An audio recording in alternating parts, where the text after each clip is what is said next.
Muito bem, meus caros. É um prazer estar aqui com vocês para este novo vídeo. E hoje vamos falar de um livro interessantíssimo, publicado em 2020, mas que talvez tenha passado aí despercebido de muitos de vocês, que é este aqui, Cartas Selecionadas, do filósofo romano Sêneca. Bom, eu aproveitei que vou falar do Sêneca hoje, que é um filósofo aí da escola estoica, e pedi para o pessoal da minha livraria colocar tudo que nós temos do Sêneca com algum desconto. Tá? Este aqui vai estar com 50% de desconto. Mas os outros têm lá descontos variados, tá? E eu vou deixar aqui no link, aqui na descrição do vídeo, vou deixar o link para vocês conferirem, tá certo? Muito bem, muito bem. O Lúcio Aneu Sêneca, que nasceu em Córdoba, na atual Espanha, e morreu em Roma, ele estudou filosofia e retórica e viveu todas as turbulências políticas da sua época.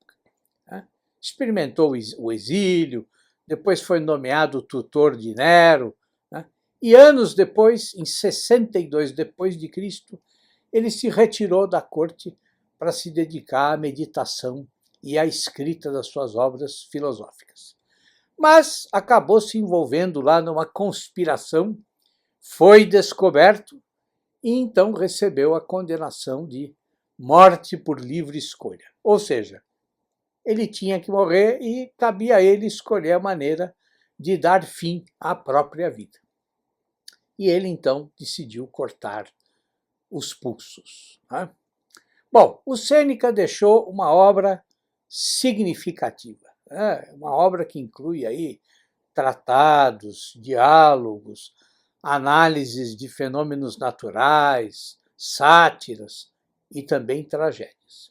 Mas, na minha opinião, o melhor dele é exatamente esse volume, As Cartas a Lucílio, em que ele reúne os ensinamentos estoicos para a vida diária, conselhos para a moral prática e individual, pregando também uma fraternidade universal que, mais tarde, foi considerada próxima do pensamento cristão.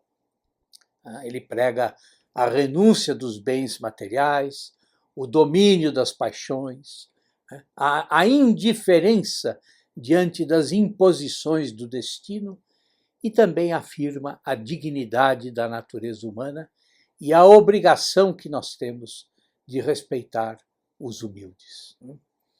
Ele também insiste na importância do exercício da filosofia como forma de vencer a angústia e a preocupação com a morte.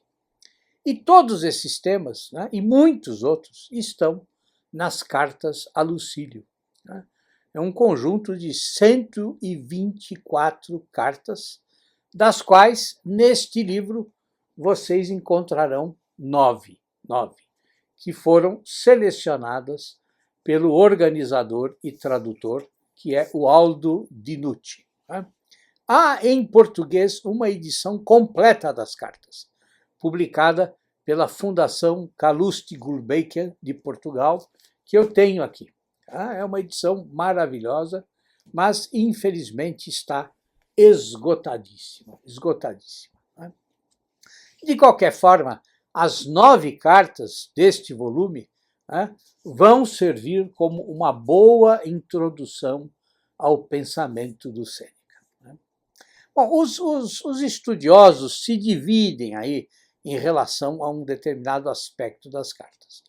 Alguns consideram que elas representam uma correspondência real que o Sêneca manteve com esse seu discípulo, Lucílio. Mas outros acham que o Lucílio é só um personagem aí que o Sêneca criou, e que as cartas, então, quer dizer, elas nascem aí de uma ficção literária. Mas vejam, isso não importa. Quer dizer, o que vale é que as cartas são escritas num estilo coloquial delicioso, né? Expressam aquela sinceridade do mestre que está realmente interessado na formação do seu discípulo. E o Sêneca, bom, ele emprega muito bem as metáforas, né? E tem um estilo de frases curtas, quase sempre muito objetivas, né? E esse estilo prende a nossa atenção, né? Outra característica valiosa das cartas é que o Sêneca, né, já aí completamente decepcionado com a vida política, né, se entrega aí ao ócio, né? Ócio no sentido de contemplação filosófica, né? E também se entrega à produção literária. E ele aconselha o Lucílio, de maneira muito enérgica, né, a não se deixar enredar nas malhas dos compromissos sociais e políticos. E exorta, então, o seu discípulo a seguir, né, o seu exemplo e se dedicar inteiramente à filosofia. Bom, a gente pode concluir pela sequência das cartas que o Lucílio, no início, bom, ele resiste a essa ideia, tá? Mas ele acaba sendo convencido pelo Sêneca da importância insuperável da filosofia, né? Principalmente quando ela é comparada à luta política. Os estudiosos que acreditam que as cartas, né, são realmente uma correspondência entre mestre e discípulo, né, analisam esses textos não só como um tratado de filosofia, né, mas também como uma troca de cartas entre amigos, né, cartas em que são tratadas questões simples do dia a dia, né, uma série de pormenores, os mais variados, né, incluindo referências a casos da vida pessoal dos dois, né, e também com alusões aí a detalhes da vida cotidiana no Império Romano. Bom, mas ao mesmo tempo as cartas têm uma motivação profunda, né? Uma motivação que ultrapassa a mera transmissão aí de notícias ou a troca de informações. O Sêneca tem um objetivo. Ele quer converter, né, o Lucílio às ideias estoicas, né? Ele quer levar o Lucílio gradativamente a dominar os princípios teóricos do estoicismo e aplicá-los na sua vida prática. Porque isso aí o libertaria, né, dos condicionalismos de ordem social e política. E assim ele se aproximaria cada vez mais do ideal do sábio.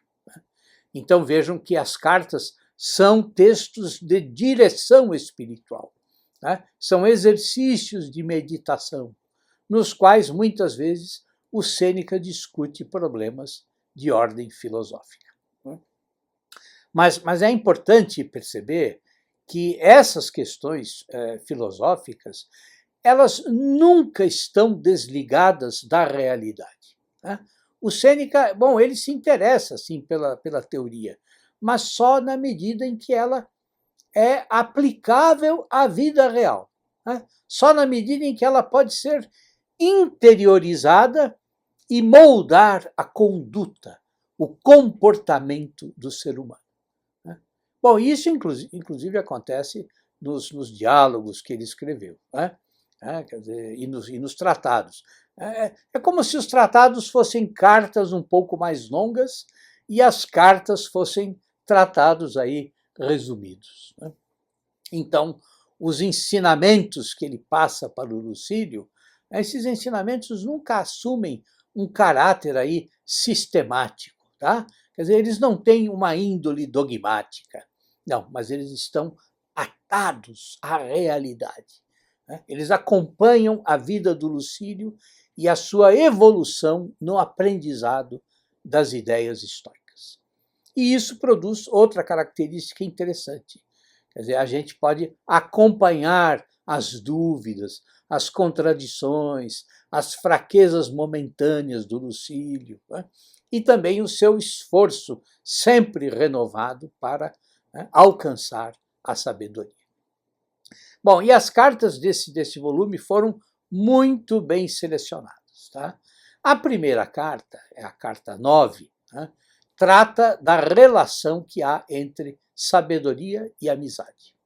O Sêneca explica todos os benefícios de uma verdadeira amizade, mas mostra como há uma enorme diferença entre o sábio ou o filósofo necessitar da amizade e precisar de amigos. Por quê? Porque necessidade pressupõe uma carência. Né? E o verdadeiro sábio, o verdadeiro sábio basta-se a si mesmo. Né? Assim, o sábio ele quer sim ter amigos, o maior número possível, mas ele também sabe viver feliz sem amigos. Né? A segunda carta é a de número 41. Né? E nela o Sêneca fala da presença da divindade no próprio homem. Né? Algo que jamais pode ser arrancado de nós. Né? E que sempre quer conduzir o ser humano à razão perfeita. Depois vem a carta 66, em que o Sêneca fala a respeito das virtudes, mostrando como a virtude não é só uma coisa, não é a reta razão. Por quê? Porque ela nos permite suportar bem a prosperidade, mas também suportar corajosamente as calamidades. Tá? É uma belíssima carta essa, longa, em que o Sêneca termina recordando o exemplo do Múcio, que foi um herói romano. Depois vem a carta 76, né, em que o Sêneca fala da velhice. Né, e que, mesmo nesse período da vida, nós estamos sempre aprendendo. Ou seja, enquanto nós vivermos, nós precisamos continuar aprendendo a viver. Né? E a sabedoria consiste exatamente em estar preparado para tudo, né? Para todas as coisas, né? Para as boas e também para as tragédias. Quer dizer, diante de todos os acontecimentos da vida, a resposta do sábio é sempre a mesma. Né? Por quê? Porque ele está preparado para os bens e para os males futuros. Então, o sábio sempre diz diante dos acontecimentos: eu sabia. A carta seguinte é a 82, e nela o Sêneca mostra como a meditação constante vai fortalecendo o nosso íntimo, vai formando uma couraça, uma armadura que nos protege, inclusive dos medos mais terríveis. Né? E o maior medo, para muitos, é o medo da morte. Né? Mas o Sêneca diz que o homem nunca vai conseguir se elevar à virtude se ele continuar acreditando que a morte é um mal, porque ela não é um mal. Né? A carta 83 é a mais prática de todas. Né? Ela trata do uso prudente do vinho. Né? E, claro, de todos os males provocados pela embriaguez. Né? Porque todas as formas de vício nos afastam da via perfeita, do caminho da sabedoria. Depois vem a carta 98, que trata de como o homem deve resistir às vicissitudes, às dificuldades. Né? Quem pode se precaver das dificuldades inevitáveis da vida são aqueles que são prudentes, né?